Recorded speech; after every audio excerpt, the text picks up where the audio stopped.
Çavin reşu belek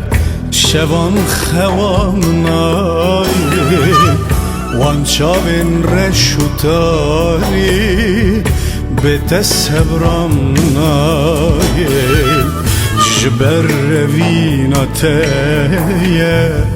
ez ketme belayim Jidest evina teye ez ketme belayim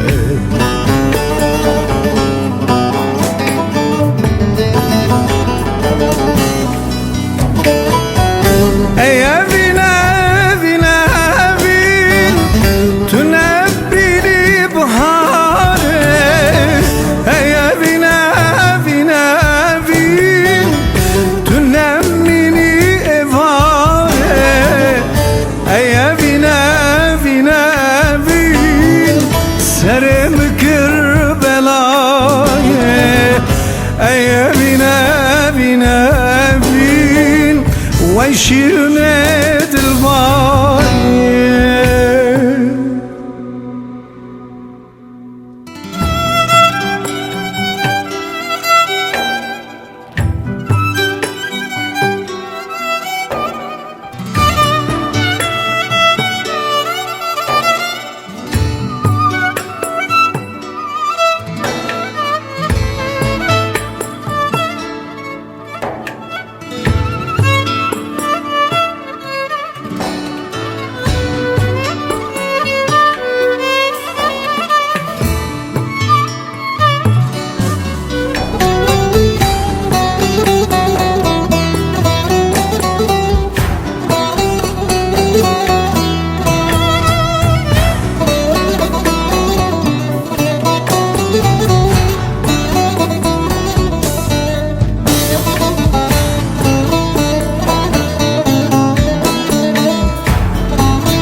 Çavin reşu belek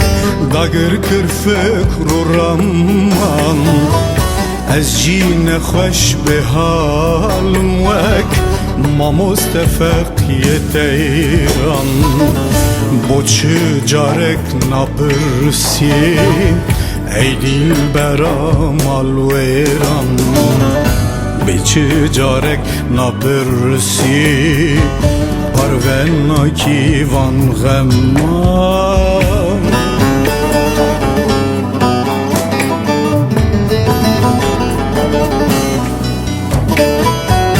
Ey evin evin evin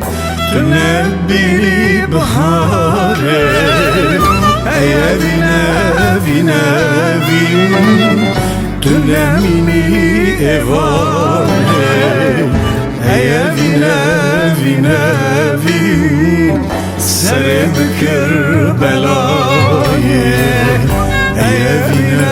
evin evin ve şirine